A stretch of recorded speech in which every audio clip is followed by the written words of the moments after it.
What does your bank account say about you right now, at this very moment? For many of us, the answer is frustrating. It tells a story of hard work, long hours, dedication, but somehow it doesn't reflect the results. It's the paradox of empty effort. Do you feel it? That sensation of running on a treadmill, sweating, getting exhausted, but never moving forward. You get your paycheck, pay the bills, and when you look again, it's like a ghost swept through and drained your resources. It's as if there's an invisible leak, a silent enemy actively working against your progress. And we get used to blaming external factors, the economy, the cost of living, unexpected emergencies. But what if I told you the real saboteur isn't out there? What if I told you it's someone close, someone who knows your weaknesses and lives inside your own mind? This phenomenon has a name: financial self-sabotage. It's a set of unconscious patterns, beliefs, and fears that make us act directly against our greatest life goals. It's what creates the gap between the financial security you crave and the actions you take every day. In this video, we're going to dive deep into this, not to blame you, but to set you free. We'll hand you a mirror so you can finally see the true face of this saboteur, and a map to disarm the traps it sets. The goal is simple: to make the story your bank account tells finally be the success story you deserve. But to defeat an enemy, we first need to know what it looks like and how it operates. The truth is, it hides in habits you might consider normal. The journey to unmask it starts now, and the first step might be more revealing than you think. Let's call this enemy by its name and bring it into the light. Financial self-sabotage isn't a character flaw. It doesn't mean you're irresponsible or just bad with money. Think of it, in fact, as a symptom of a deep internal conflict, a silent war between the part of you that dreams of a future of peace and freedom and another part operating on autopilot, driven by impulses, fears, and habits you don't even realize you have. To act, this saboteur uses disguises, like an actor wearing different masks for each situation. The good news is that it only has power while it operates in the shadows. Let's meet its 3 most common disguises. See if you recognize any of them.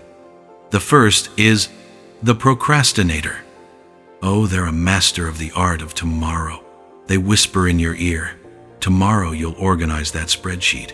Next month, without fail, you'll start saving. When I get that promotion, then I'll start investing." The procrastinator sells the dangerous illusion that the perfect moment exists. But their real goal is to keep you paralyzed in inertia, because in inertia, nothing goes wrong, but crucially, nothing goes right either. They rob you of the power of now. The second mask is the emotional spender. This one's perhaps the most seductive. They show up on your worst days to offer a quick, pleasurable fix. Had a stressful day at work? You deserve a treat. Feeling sad or lonely? A little online shopping will cheer you up. They turn spending into a painkiller for non-financial pain. The problem is, the relief they offer lasts a few minutes, but the credit card bill they leave behind lasts months. And the emotional void, the real cause of the pain, remains untouched, just waiting for the next trigger. Finally, we have the quietest, most paralyzing disguise, the fearful one. They feed on your anxiety. Their fear is so great that they'd rather do nothing than do something wrong. They don't check the bank statement to avoid facing reality. They don't invest, afraid of losing. They don't talk about money, afraid of being judged. The cruel paradox of the fearful one is that, in their desperate attempt to avoid any risk, they condemn you to the absolute certainty of stagnation. And why do these characters have so much power over us? Because, as Stephen www.com Covey taught, we often fail to begin with the end in mind. When you don't have a crystal clear vision of what you want for your life, your true why, any excuse will do. Self-sabotage thrives in this lack of purpose to take control. It makes you react to circumstances instead of actively creating your life. Recognizing these disguises is the first and most powerful step. Maybe you identified with one of them, or a mix of all three. But the real power isn't just in knowing they exist. It's in understanding what their actions reveal about you. And the tool for that, as ironic as it may seem, is something you already have but might avoid looking at: your bank statement. It's a mirror. And in the next chapter, I'll teach you how to use it not to judge yourself, but to finally decipher yourself. We all crave clarity. We want to open our banking app and feel control, peace, and even pride. We want the numbers there to tell a story of progress, smart choices, and a life being actively built. But the reality for most of us is brutally different. For many, opening the bank statement comes with an inevitable pang of anxiety, doesn't it? Your heart races a bit, your shoulders tense. We look at that list of debits, and what we see aren't just transactions. They feel like accusations. You shouldn't have bought that. You overspent on that again. Each line becomes a small monument to our supposed failures, reinforcing the internal narrative that we're out of control or bad with money. We look, feel guilty, and close the app as fast as possible, learning absolutely nothing, just piling on another layer of frustration. So, today, we're going to break that cycle. We'll take this source of pain and turn it into your most powerful tool for self-discovery. I'm proposing a radically different exercise, a new method, the emotional bank statement analysis. From today on, I want you to look at your finances not as a harsh judge, but as a curious detective, an archaeologist of your own mind. The exercise is simple but profound. Take your last 10 or 15 non-essential expenses, that delivery, that sale-priced shirt, that subscription you barely use, that extra coffee. Next to each one, in a notebook or your phone's notes app, ignore the amount for a moment and answer this question with total honesty. What was I feeling or seeking at that exact moment? Be specific. That Tuesday night delivery, was it physical hunger? Or was it sheer exhaustion and a search for a hug in the form of food? That new outfit, was it a real need? Or was it to ease anxiety before a social event? That round of drinks with friends you couldn't afford? Was it for fun, or was it the fear of saying no and seeming like the boring one? Suddenly, the magic happens. Your bank statement stops being a cold accounting document and becomes a diary. A diary written in dollars, revealing your triggers, your deepest values, not just the ones you say you have, and showing exactly where the emotional leaks are draining your wealth. You stop seeing expenses and start seeing behavior patterns. You're seeing, perhaps for the first time, your own mind in action. Doing this is like finally turning on the light in a room you've always feared. Seeing the patterns is revealing and the first step to change. But it inevitably leads to an even more important question. Why do these patterns exist? Why do we seek comfort in consumption? Why are we afraid to say no? Why does boredom lead us to spend? The answers lie in the roots of our mental programming, seeds planted long, long ago. And to understand their origin, we need to dig deeper. That's where we're going now. If, in the last chapter, we turned on the light and saw the patterns, now we're going to inspect the room's architecture. Because the behaviors you discovered in your bank statement aren't random. They're just the branches of a tree. And to understand that tree, we need to look at its roots, often invisible and deeply buried in the soil of our personal history. The big question is, why, even knowing what's financially smart, do we often do the opposite? The answer lies in three primary roots that govern our behavior. The first and most powerful root is inherited limiting beliefs. Think of your mind as a computer. The experiences and phrases you heard repeatedly about money in childhood formed your first operating system. Phrases like, money doesn't grow on trees, that's not for people like us, rich people aren't honest, or, on the flip side, spend it all, you only live once. These ideas, often said without malice by people who loved us, were installed in us before we had the capacity to question them. Today, Your adult mind, your updated software, wants to thrive. But when an opportunity for growth or the need for discipline arises, that old operating system running in the background kicks in and whispers, "Be careful, that's dangerous. You don't deserve this," or "Spend it now before someone takes it away." It's a constant internal battle between what you want and what you were programmed to believe. The second route is the tyranny of instant gratification, and this one is purely biological. Our brain, this fantastic machine, didn't evolve for a world of digital credit, instant transfers, and long-term investments. It still operates with a primitive, powerful desire to seek pleasure and avoid pain now. To your brain, saving $200 for retirement is an abstract idea, a reward for a future you that doesn't even feel real. On the other hand, buying that item you want releases dopamine, the pleasure neurotransmitter, instantly. Your prefrontal cortex, the planner, the CEO of your mind, knows saving is the logical choice. But your limbic system, the emotional brain, is faster, louder, and more impulsive. It screams that the pleasure of that purchase is more real and urgent. It's the exact embodiment of the challenge Stephen Covey called, "Put first things first." We know what's important, but what's urgent and pleasurable almost always wins the moment's battle. Finally, the third and most paradoxical route, the fear of success. It sounds crazy, but often our greatest fear isn't failure, it's success. Think about it. What would really happen if you got organized and started to thrive? Would your friendships change? Would your family start seeing you as an ATM? Would you have the responsibility of managing more resources, making tougher decisions? Success inevitably means change.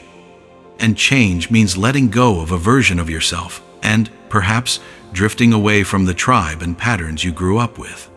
Staying in a financially tight situation, as painful as it is familiar and known territory. Self-sabotage, in this case, acts as a bizarre loyalty mechanism, keeping you safe within the limits of who you've always been. These three roots form a powerful anchor that holds you in place and explains why willpower alone almost never works.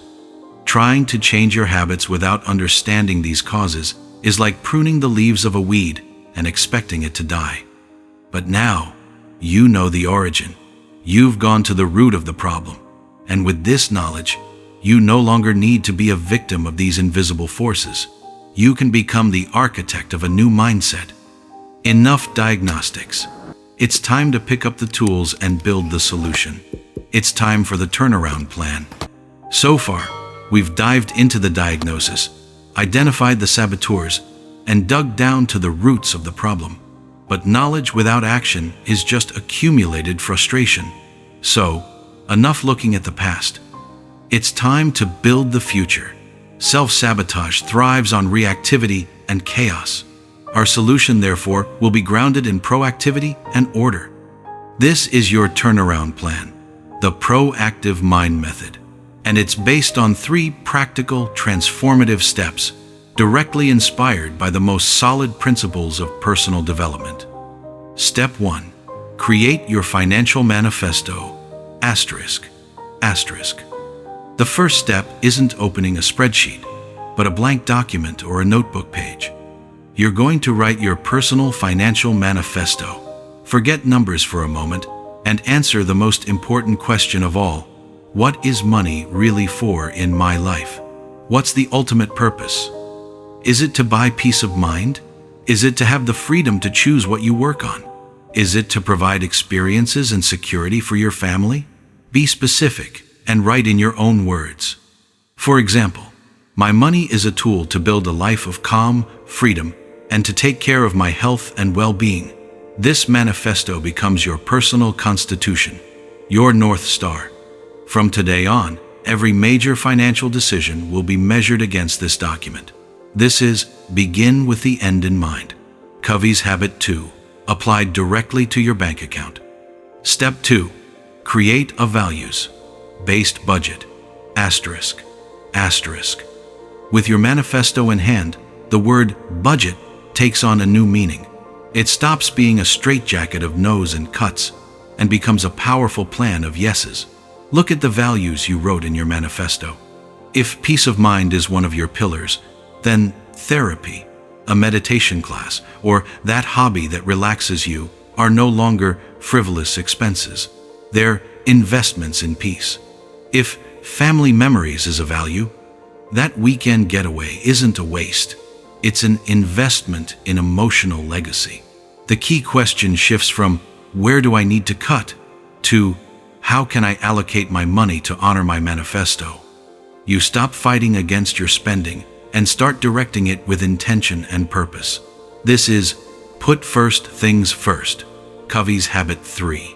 It's organization in practice. Step 3. Practice the 10. Second pause. Asterisk, asterisk. This is your superpower in the heat of battle. The step that ties everything together. Stephen Covey taught that between stimulus and response, there is a space. And in that space lies our freedom and power to choose. The 10-second pause is the deliberate, conscious creation of that space. It's your tool to be proactive. Habit 1.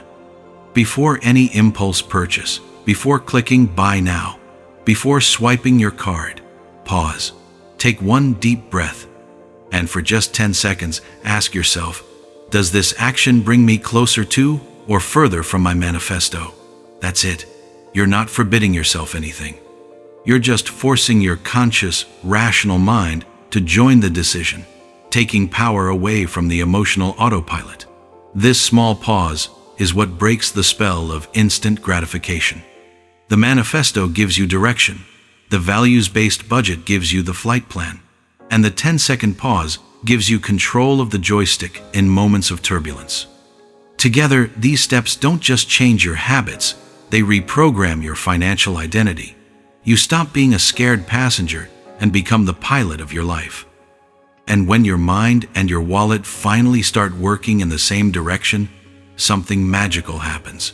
A synergy that not only organizes your finances, but spills over, bringing new clarity to every area of your life. And that's the synergy we'll talk about now. We've reached the point of convergence, the moment when internal work meets external results. Think of all your energy and money as a powerful river. For a long time, maybe that river has flowed without direction, with the strong current of self-sabotage eroding the banks, leaking your resources, and leaving behind dry, barren land. What we've done together on this journey is essentially build a smart irrigation system. Your financial manifesto is the map of the land, showing where the most fertile grounds are. Your values-based budget is the main channels, directing water exactly where it will generate the most life. And the 10-second pause is the gate, the lever that gives you total control of the flow. Now, the same river that once caused erosion and chaos begins to irrigate a garden you designed yourself. And every plant you chose to cultivate, whether it's peace of mind, security, freedom, or joy, finally begins to bloom. That's the synergy. Financial organization stops being about spreadsheets and restrictions and becomes about self-mastery and creation. The confidence you develop by putting your financial life in order spills over into your career, your relationships, and your health. You're not just fixing your finances. You're sharpening the most important tool you have, yourself. The result isn't just a healthier bank account, but a life lived with more integrity and intention. The journey we've taken here was profound. We went from the frustration of fighting an invisible enemy, through the uncomfortable mirror of self-discovery, dug into the roots of our beliefs, and, most importantly, emerged with a clear action plan to take back control. You're no longer a reactive victim of circumstances. You're the proactive author of your financial story. But real transformation only happens with the first step. So, my final challenge to you isn't to change everything overnight. It's to choose one of the 3 micro actions below to do in the next 24 hours, based on your biggest weakness. If your biggest enemy is the procrastinator, grab your phone now and schedule a 15-minute appointment for tomorrow titled My Financial Manifesto. Your only goal is to show up. If you struggle with the emotional spender, identify your main stress trigger: boredom, exhaustion, anxiety, and write down one free activity you can do next time it hits. For example, go for a walk, listen to a specific playlist, take a minute to breathe deeply. If fear paralyzes you, open your banking app now. Don't analyze, don't judge, just look at the balance. Take 3 deep breaths and close it. The goal is simple: normalize the act of facing reality. Choose one, just one, because your financial freedom begins with this single, courageous step. The power has always been with you. Now you know how to use it.